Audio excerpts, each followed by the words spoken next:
waiting for a show like this for a couple of weeks now. We are past the midway point of the college football regular season, but the last few weeks, the schedule really hasn't worked out to where we have time to devote ourselves to re-predicting the conference titles, the college football playoffs, my national champion. This is finally the time for us to do it. There's a lighter slate, still some great games. We'll preview two of them also in today's show, but we are going to take a step back, take a look at the league as a whole, and see what we want to keep from the preseason, a few things that we definitely will not keep from the preseason, and kind of reshape what I think of the current landscape of college football. Before we can get into all of that, thank you guys for tuning in to the Spring Break College Football Show. Today is Thursday, October 23rd. I always have to look to the side because the calendar's over there.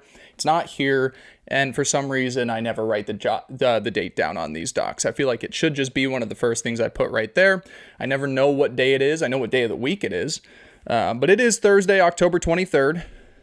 We are going to preview a couple of big games coming up this week, two SEC showdowns that I think are very pivotal, not just for those teams and their season outlooks, but also the college football playoffs. So we'll preview both of those. As I mentioned, we are going to re-predict conference champions, college football playoffs, national title pick.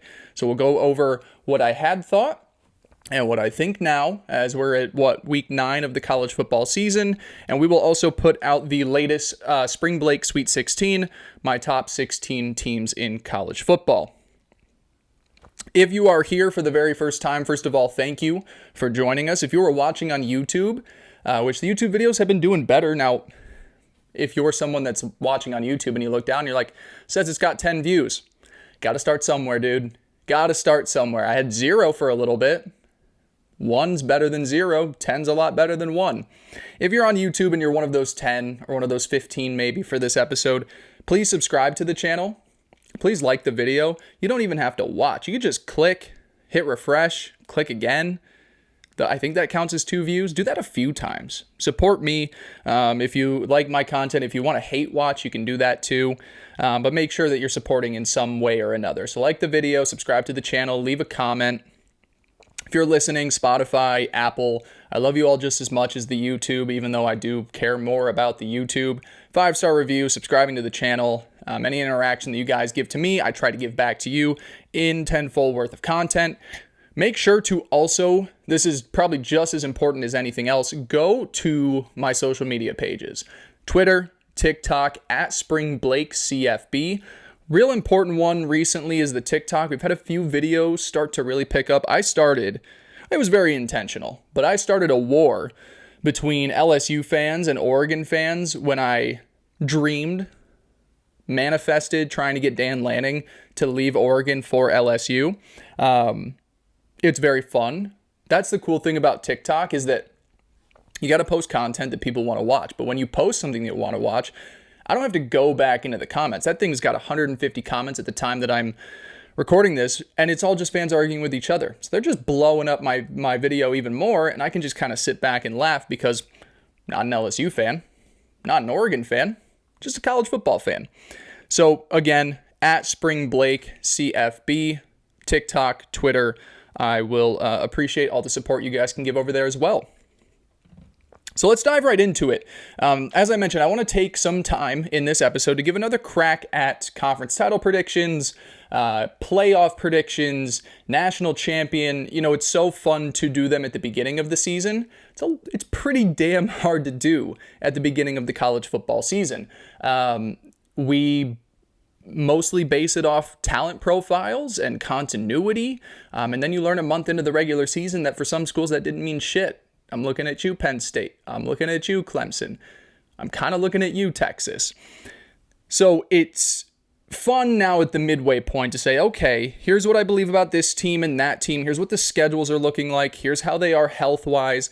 Let's try and re-predict it. So to do that, we also have to set the stage. If you're new here or didn't remember exactly what I said, because I do not blame you, we're going to go through what I had predicted previously, what we'd change. We're going to start conference titles, then go into playoffs and go through that bracket and give out my national championship pick. So for our SEC title game, in the preseason, I had Alabama over Georgia. I'm not going to change a thing on this one. I think that these are two of the 3 to 4 best teams in the conference. Texas A&M is certainly lurking, and we'll preview their big game with LSU this weekend. I am worried because they are currently undefeated in the conference. I'm worried about Ole Miss. There are a few other teams that are going to be lingering around. Right now, when I watch these teams, I believe that Alabama is playing better football than anybody in the conference, and I think Georgia has shown us that you got to go and steal games from them. They're just going to hang around with no matter who they play. Like right now, it's just a 1 3-point loss to Alabama on their SEC schedule. So I'm going to keep those two in my conference title. I'm going to take Alabama over Georgia, which is what I predicted in the preseason. We're going to stick with it here. So Alabama's still my SEC champs. Big Ten title game, a little bit different. In the preseason, it was Penn State over Oregon. Penn State obviously is one of the biggest disappointments in the sport. Oregon already has its one loss of the regular season, and meanwhile there are two teams that are undefeated in conference play. They don't have to play one another, and that's what we're going to slide in as our new Big Ten title game. Give me Ohio State over Indiana. Like I said, Indiana doesn't have anything on the regular season schedule that worries me, and Ohio State should get past Penn State and Michigan without a hiccup. If either of them slip up, it's obviously Oregon that comes in there. I just don't see a world right now where Indiana or Ohio State are slipping up until conference title weekend. So preseason, Penn State over Oregon. Reprediction season, Ohio State over Indiana. So let's move to the ACC now. In the preseason, don't laugh at me. Everybody picked it. It was Clemson. I took Clemson to beat Georgia Tech in the conference title game. Now, thankfully, Georgia Tech has made us feel very smart, and we're going to keep them in here. Finding their opponent is the harder task. There's a lot of ways that you can go with it. Now, for me, I haven't fully bought into the Virginia season, the season that UVA is having. It feels more like a cool story than something that is legitimate. Now, they are, I believe, still undefeated in conference play, so they are probably in the best position.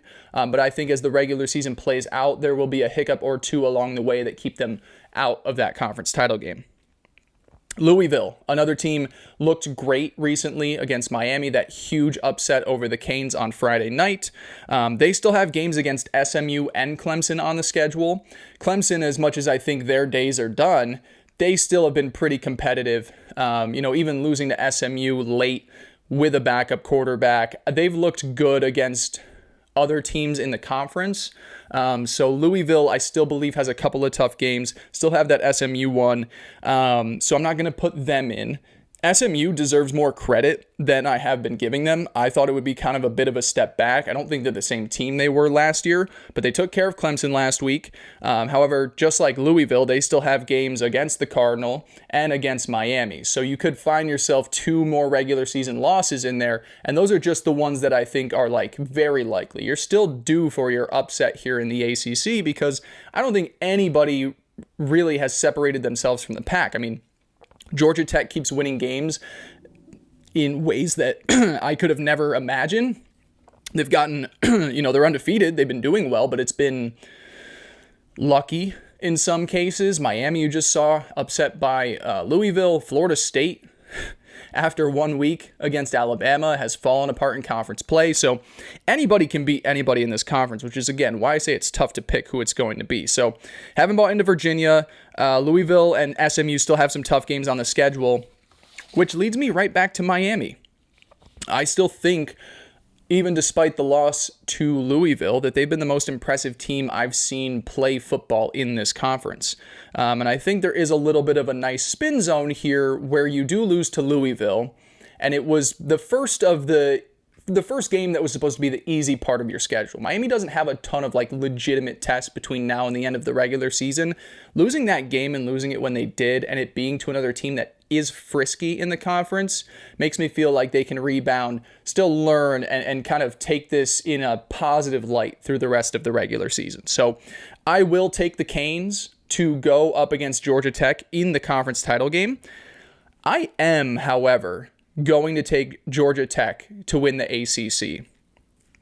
I don't know if they're this team that comes out and dominates opponents and you're like, oh my God, I'm so impressed. But they are so committed to who they are as a football team. They don't stray away from it. They play very sound football, very physical, slow style of games. And I believe if you got a Georgia Tech versus Miami conference title game, Carson Beck is more talented than Haynes King. I trust Haynes King more than Carson Beck. So give me Georgia Tech to win a gross, gritty type game against the Canes, and a really impressive season for Brent Key, finishes with a conference title in the ACC. One last conference. Let's go to the Big 12 title game. In the preseason, I picked Baylor over Utah. If you picked anybody in the preseason in the Big 12, there was no definite, I feel perfect about this case. I am mad about this one because in the preseason, I originally took Texas Tech to make the conference title game to win the Big 12. And then right as the season was about to kick off, I think it was days before week 1, I was like, you know what? I'm worried about it all coming together at once. I'm going to slide them out, put Baylor in. I was wrong. I know Texas Tech picked up their first loss of the season, but this is a team that is built like one that is meant to contend in the Big Ten, in the SEC. When I watch them play football, when they're fully healthy, I don't think they resemble a Big 12 team. I think they resemble a team that is of like I said, frisky in what would be the Power 2 conferences. So I'm going to slide Texas Tech back in. I'm mad that I strayed away from them, and this is my let's just try and fix this. Let's get it right. So I'm going to put them in. Picking the opponent in the Big 12, I was like, we should just get on the show and do one of those wheel generators, spin it and pick a team there. Because there are so many teams in this conference right now that you could make a case they could make it in there. I mean, Baylor, even who I had in the preseason, they're just 2-2. 2-2 is not that far back in the conference standings.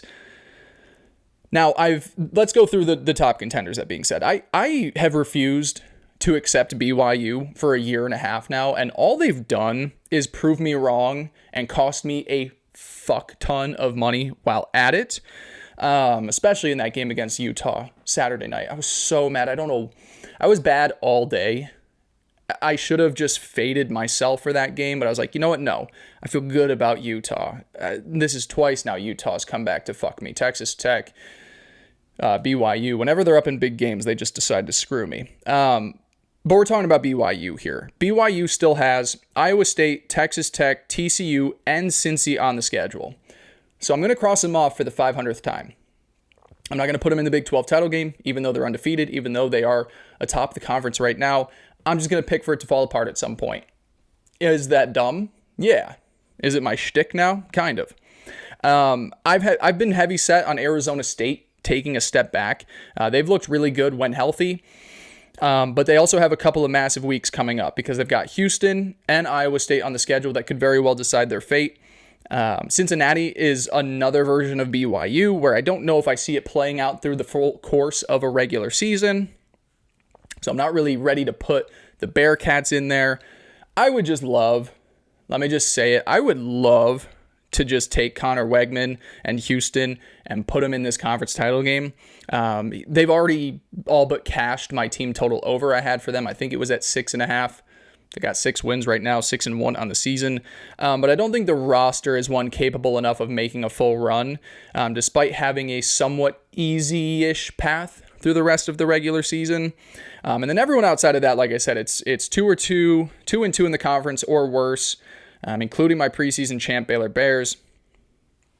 I don't feel great about it, but I'm going to put Arizona State back in there. We'll get a rematch with Texas Tech.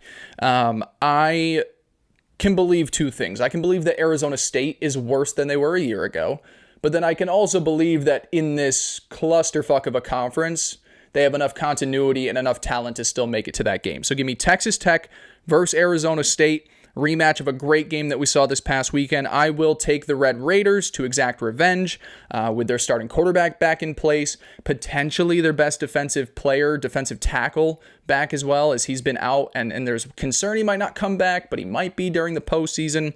Give me Texas Tech in the second time around to win what was still a close game despite Texas Tech missing a few key guys in that. So conference champs, Texas Tech in the Big 12, Georgia Tech in the ACC, Ohio State in the Big 10, and Alabama in the SEC. Now that shapes us up for the college football playoffs. Can I take a break to say this? Yeah, I'm going to say this really quick. So I'm not a graphic designer.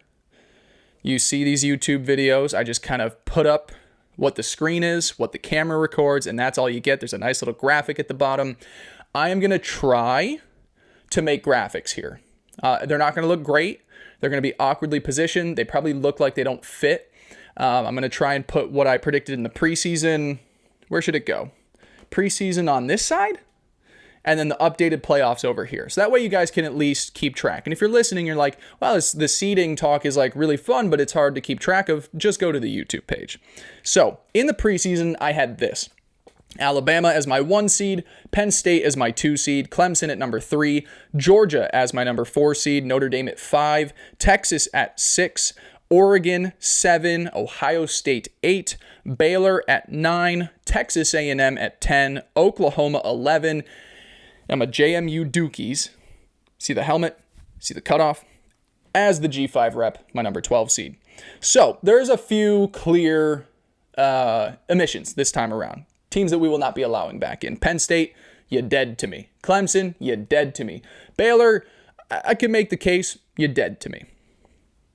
They're not winning their conference titles anymore. They won't even be playing for them most likely. So those 3 are out. And now it's time. Let's reseed my college football playoffs. And we're going to start with my 1 seed. It is the Ohio State Buckeyes, my Big Ten champs. No team has looked better than the Buckeyes. Nice wins over Michigan at the end of the year, and Indiana in the conference title game would lock up the 1 seed pretty easily for me. I have Alabama as my number 2 seed, my SEC champion. I think that this team is the class of the SEC, and I don't see a world where the champion from this conference is any bit lower than the 2 seed. Ohio State gets the edge just because of their dominance from start to finish. Alabama, number 2, gets one of those buys there. My 3 seed, I landed on Texas Tech as my Big 12 champ. I don't think they're just the best team in the Big 12. I think they're one of the best teams in the country when fully healthy. The roster is so impressive top to bottom. And if we're sitting here at the end of the season and they're the Big 12 champs and they have 1 regular season loss at the buzzer to Arizona State when you were without one of your best defensive players and your starting quarterback, I think you're more than deserving of a top 3 seed. So I'm going to put them, even though the Big 12 champ, if it's other teams, might not get that high. I believe if it's Texas Tech with the way they've looked, they deserve it. So that'll be my 3 seed. Let's rattle off the next 3 seeds here because there's an interesting case study with all 3 of them. My 4 seed, my first at-large bid is going to be Indiana. My 5 seed is going to be my second at-large bid, Georgia. And then at my 6 seed, I'm going to have Georgia Tech, my ACC champion here, below those 2 at-large bids. So a lot of this is going to be baked in how some of these teams look in their final few games of the regular season and conference title games. If Indiana plays Ohio State close in the Big Ten title game, they're the most deserving team to get the final bye because they get the impressive win over Oregon.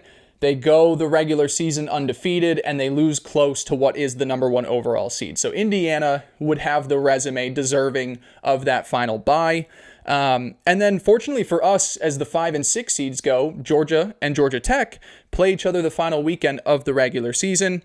If Georgia wins by a decent enough of a margin, which is something I think could happen, I think that will be enough reasoning to place an SEC at-large team above the ACC champion, because I don't believe being the champion in the ACC is as impressive as being the runner-up in the SEC.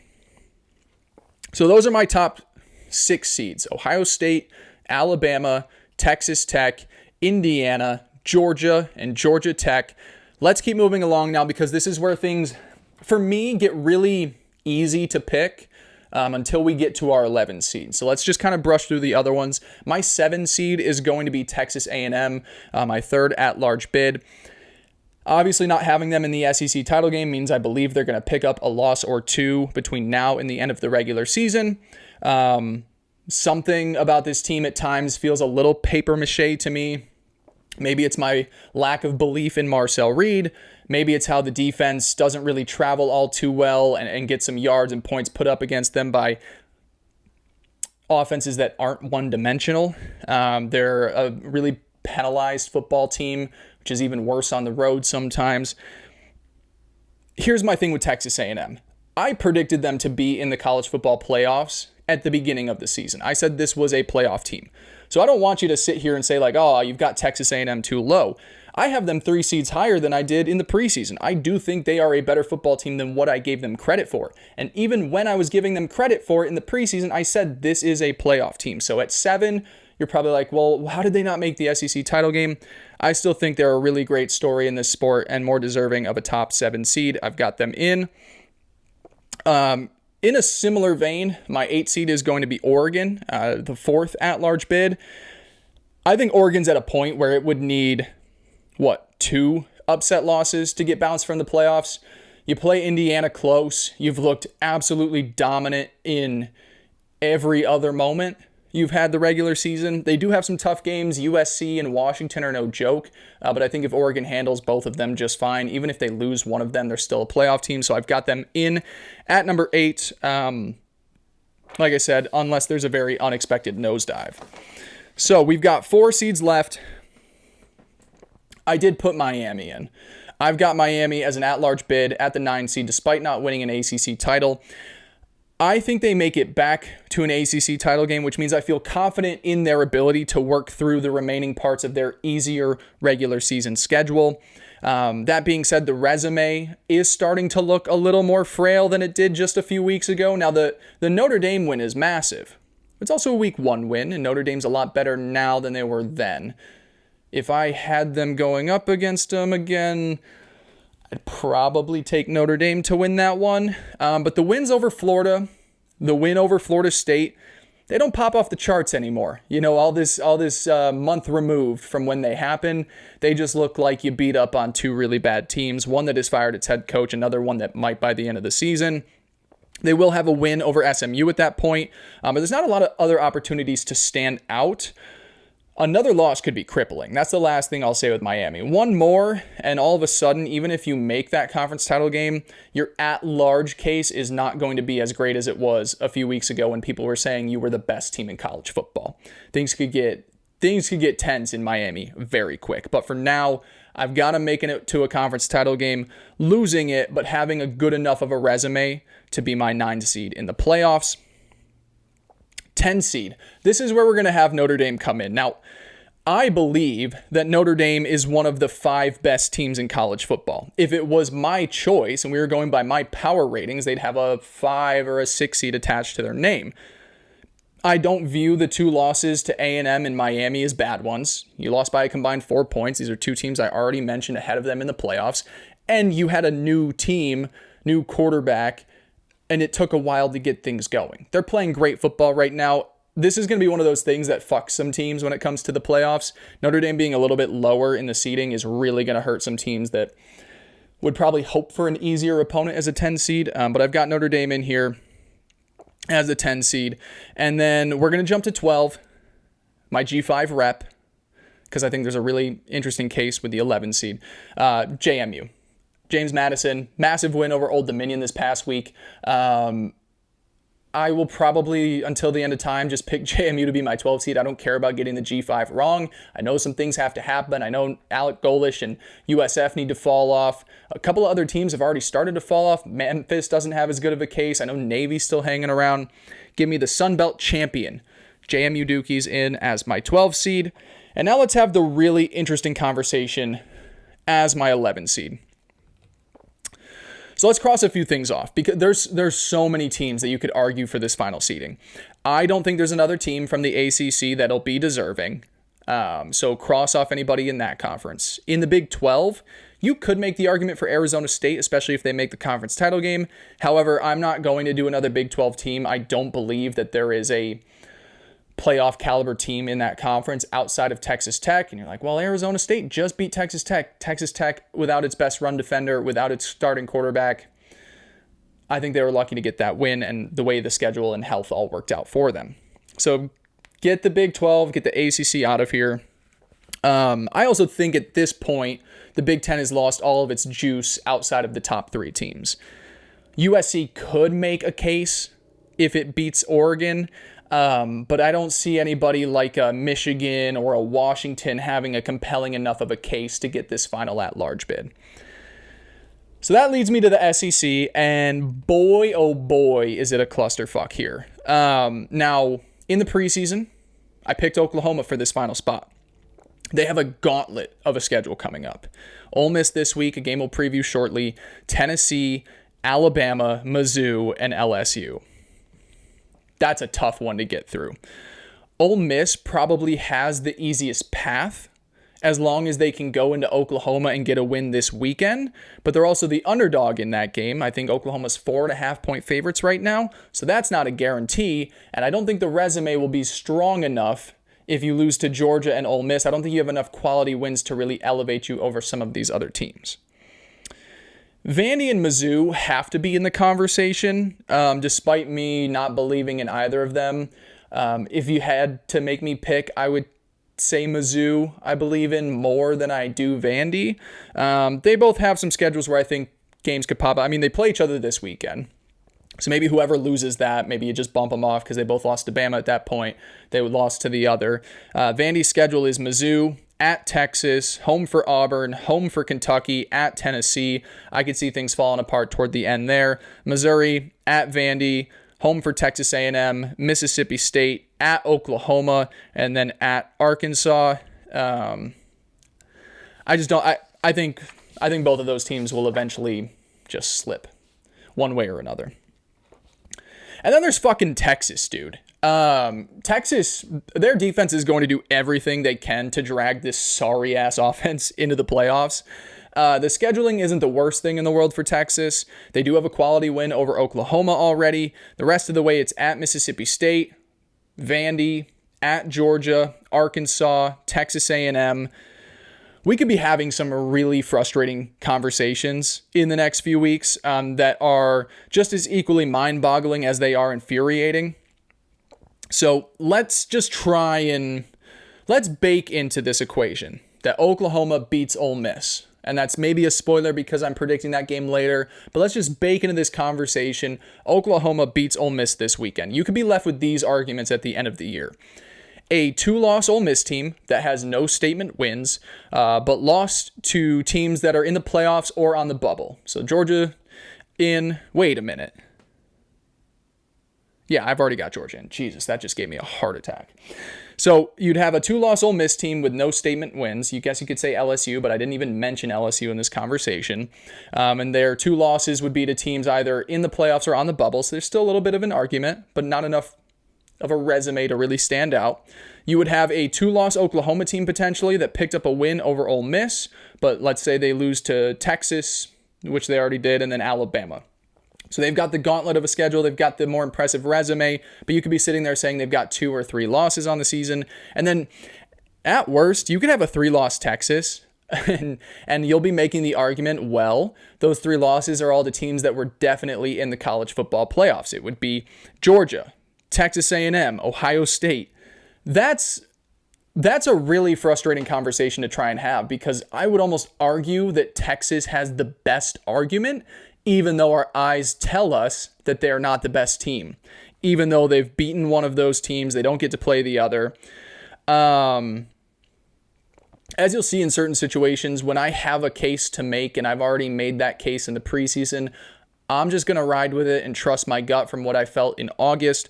I'm going to take Oklahoma for this final 11th seed. The Sooners will have had the tougher schedule by a wide margin at the end of the year. They will have picked up a win over Ole Miss. The loss to Texas would have been in a game where they rushed their quarterback 17 days after a hand surgery. I'll get them to pick up some quality wins. A Mizzou I mentioned. Maybe they lose close to Alabama. I took Oklahoma as my 11 seed in the preseason. I think there's a path to have a really compelling argument when they get to the end of the regular season. So let's give them my 11th seed in the playoffs. So now that the field is set, I'm going to check real quick. I'm curious how long I've been doing this. Oh my God, we're a half hour in.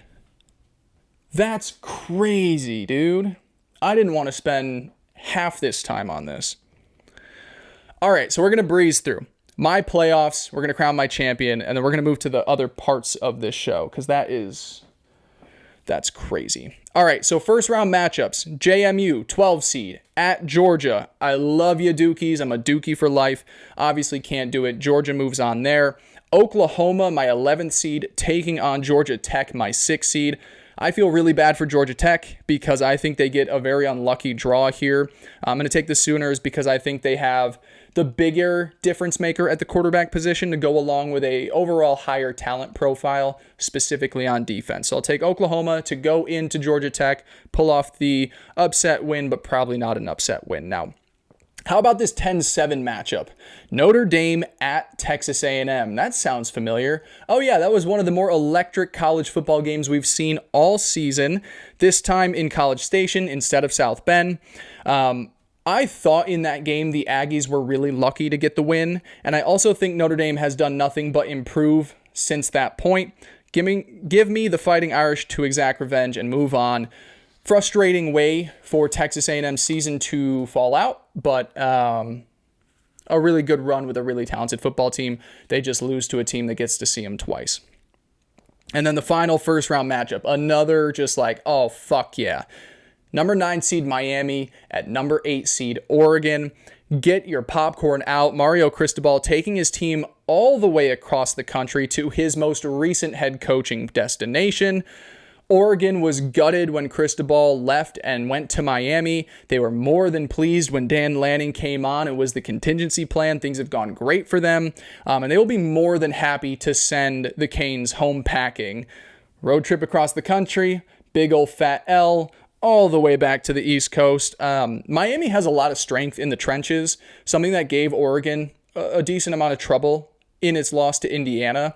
I think more recently, what we've learned is that Miami's defense still in the secondary, like it's better, but it's not that great. We saw some talented wide receivers in Louisville really pluck them apart in that game. That might be a trend we see through the rest of the regular season. DeCorian Moore is a fantastic freshman. By the playoffs, Evan Stewart might be back at wide receiver for the Ducks. So I'm going to take the Ducks to move on.